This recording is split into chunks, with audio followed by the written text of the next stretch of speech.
ओम श्री गणेशाय नमः। दोस्तों, इस बार 19 सितंबर 2023 को करीब 250 वर्षों बाद एक अद्भुत और शुभ संयोग बनने जा रहा है, क्योंकि इस दिन साल की सबसे बड़ी चतुर्थी गणेश चतुर्थी पड़ने जा रही है। और अगर आप इस दिन घर के इन कोनों में स्वस्तिक बना देते हैं तो इतना धन आएगा कि आप संभाल नहीं पाएंगे। साथ ही इससे आपके घर से बुरी शक्तियां का नाश हो जाएगा और कैसी भी आपकी मनोकामना हो वो तुरंत ही पूरी हो जाएगी।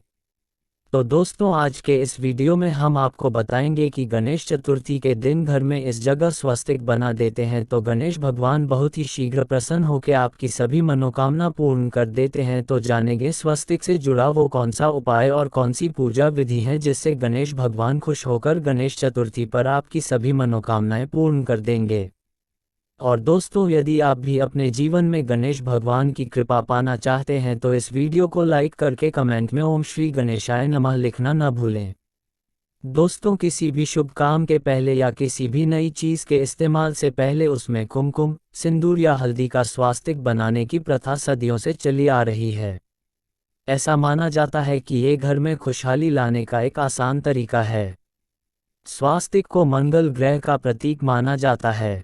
इसी वजह से इससे घर में ऊर्जा आकर्षित होती है और जिस स्थान पर यह शुभ चिन्ह बनाया जाता है वह अपने आप ही ऊर्जा से भरपूर हो जाता है। हिंदू धर्म में इसे एक पवित्र प्रतीक माना जाता है जो सौभाग्य, समृद्धि और स्वस्तिक से जुड़ा होता है। इसे किसी भी शुभ कार्य से पहले बनाने के पीछे के कई ज्योतिष लाभ है और इसका महत्व भी है। यदि हम ज्योतिष की माने तो स्वस्तिक का चिन्ह शुरू भाग्य, समृद्धि और सकारात्मक ऊर्जा का प्रतीक होता है। ऐसा माना जाता है कि किसी भी शुभ कार्य को शुरू करने से पहले इस चिन्ह को बनाना सौभाग्य और अनुकूल परिणामों को आमंत्रित करता है। दोस्तों, घर का जो मुख्य द्वार होता है वह शास्त्रों में इतना ज़्यादा महत्वपूर्ण और खास बताया गया है कि वहीं से केवल सकारात्मक और नकारात्मक ऊर्जा घर में प्रवेश कर सकती है। काफ़ी लोग इस बारे में नहीं जानते हैं कि जितनी भी नकारात्मक ऊर्जाएं होती है या फिर सकारात्मक ऊर्जा एवं कुलदेवी कुलदेवता हो, पितृ हो, जितनी भी चीज़ें होती है, जितनी भी अदृश्य शक्तियां होती है वह केवल घर के मुख्य दरवाजे से ही घर में प्रवेश कर सकती है। लेकिन काफ़ी लोगों के घरों में ऐसा होता है कि इतनी नकारात्मक ऊर्जाएं वास करने लग जाती है कि उनका अपने खुद के घर में मन नहीं लगता है और बिल्कुल ऐसा मन करता है कि घर से बिल्कुल किसी भी प्रकार से बाहर निकला जाए। और यह चीज़ें आपने खुद भी काफ़ी बार देखी होंगी कि जब भी आप घर से बाहर रहते हैं उस समय तो आपका मन बिल्कुल ठीक रहता है, लेकिन जैसे ही घर में प्रवेश करते हैं इस प्रकार से लगता है कि ना जाने कितनी नकारात्मक शक्तियों ने आपको घेर लिया है। तुरंत ही बहुत ज़्यादा घबराहट, बेचैनी हो जाती है। काफ़ी लोग उनके बारे में बताते भी हैं और पूछते भी हैं। तो दोस्तों, आपको बता दें कि जब भी इस प्रकार होता है कि घर में नकारात्मक ऊर्जा वास करें तो आप समझ जाएं कि उन दिनों में फिर कोई भी कार्य आपका बनने वाला बिल्कुल भी नहीं है।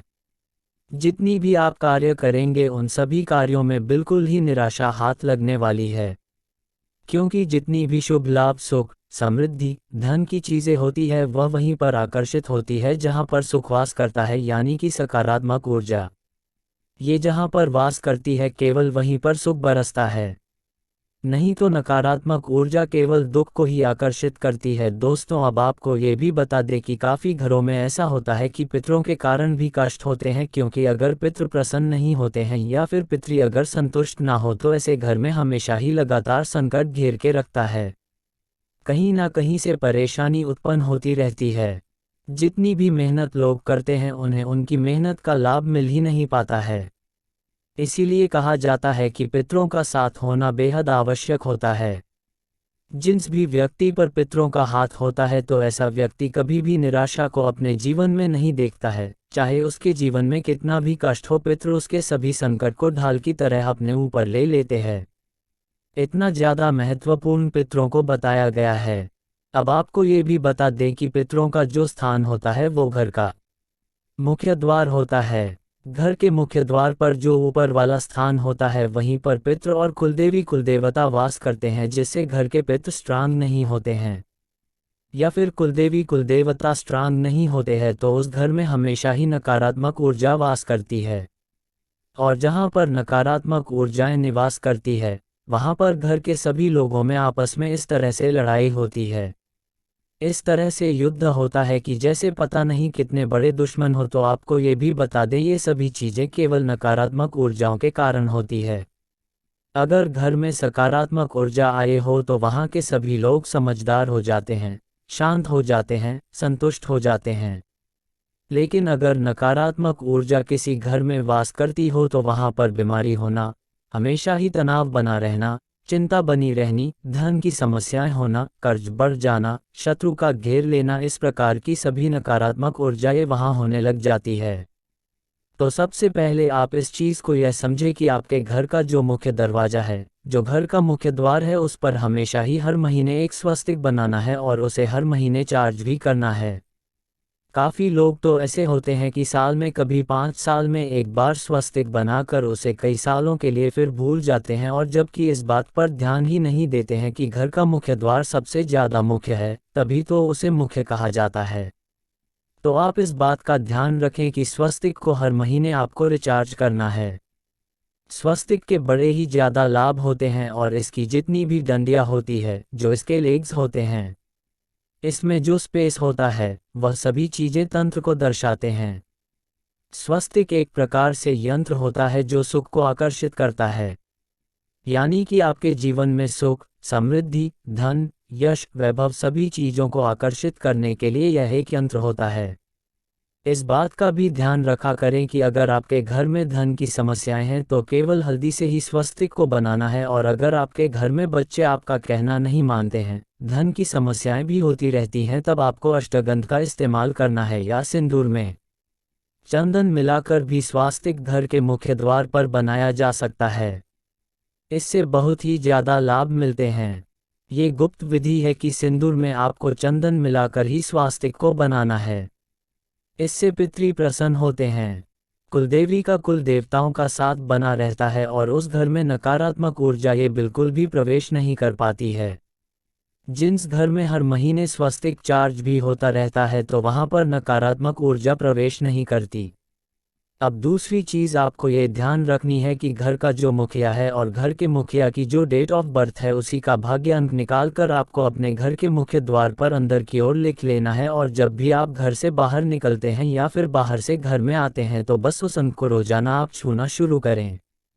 बस इतना करने मात्र से ही कुछ अंक से लाभ इतने ज़्यादा जीवन में बढ़ जाते हैं कि जैसे अगर आपके जीवन में धन की समस्याएं, कर्ज की समस्याएं या फिर शत्रुओं ने आपको घेर के रखा है, तो अपने भाग्य अंक को रोज छूने मात्र से ही उस अंक से आपको इतनी शक्तियां प्राप्त होती है कि जो जीवन के कष्ट है वह आपके समाप्त हो जाते हैं। अब आपको ये करना किस प्रकार है ये भी आप जान लें। दोस्तों, आपको अपनी जन्म तिथि को यानी कि मंथ को, डेट को, ईयर को, तीनों चीज़ों को एक साथ कैलकुलेटर में प्लस कर देना है।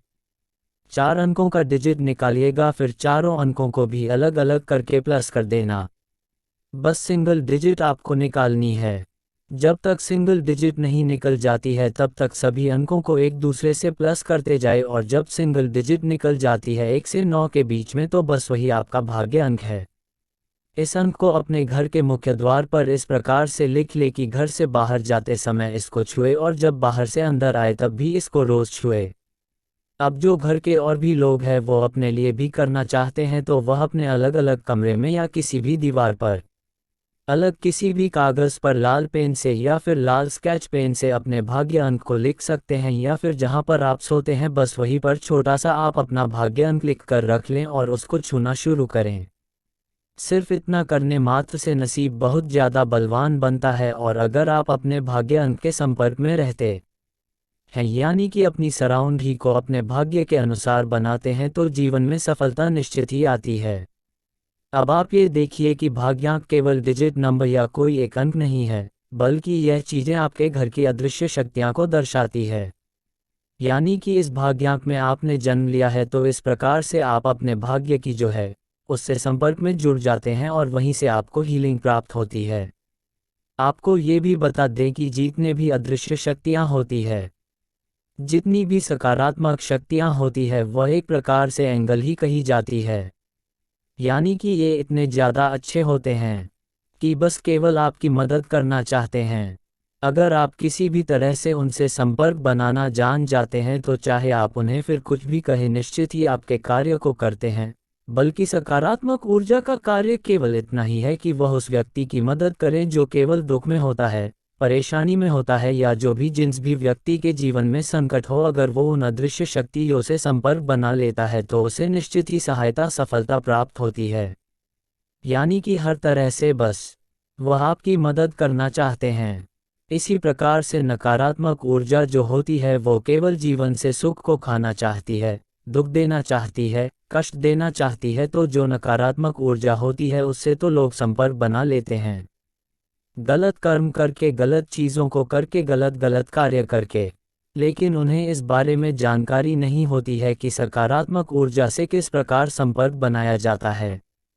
तो आपको ये भी बता दें कि अगर आप दूसरों के लिए, चाहे कोई आपका शत्रु भी हो, उनके लिए भी अच्छा सोचते हैं, केवल अच्छा ही बोलते हैं, सबको केवल यही कहते हैं कि कल्याण हो, सबको आशीर्वाद देते हैं, तो बस यह आप समझ लें कि सकारात्मक ऊर्जा ने घेरा बनाकर आपको घेर लिया है और कोई भी कष्ट, कोई भी परेशानी आपके जीवन में बिल्कुल भी नहीं आ सकती है। और यह बात बिल्कुल तंत्र से सिद्ध। और अगर आप इस चीज़ को करके देखेंगे कि जब भी आपको कोई बुरा बोले, बस अपने मन से आपको किसी के लिए बुरा नहीं बोलना है, बुरा नहीं सोचना है, कुछ भी गलत या नकारात्मक आपको अपने मन में नहीं लेकर आना है। बस केवल इतना 4 दिन आप खुद करके देखें। 5वें दिन आप खुद समझ जाएंगे कि कितनी ज़्यादा बड़ी बात इस वीडियो में आपको पता चल रही है। क्योंकि जैसे ही आप दूसरों का भला सोचने लगेंगे, कल्याण सोचने लगेंगे, किसी के बारे में बुरा नहीं बोलेंगे, किसी को गलत नहीं कहेंगे और ना ही किसी के बारे में गलत करने की सोचेंगे, तो बस उसी समय से सकारात्मक ऊर्जा सेवक की तरह आपके कार्य करती है। जो भी आप चाहते हैं वह आपको ला कर देती है और किसी न किसी रूप से आपको ये भी संकेत देती है कि हम आपके आसपास हैं। इस बारे में और भी ज़्यादा विस्तार से जानेंगे कि किस प्रकार सकारात्मक ऊर्जा संकेत देती है, किस प्रकार उनसे बात की जा सकती है और किस प्रकार से वह स्वप्न में भी आती है।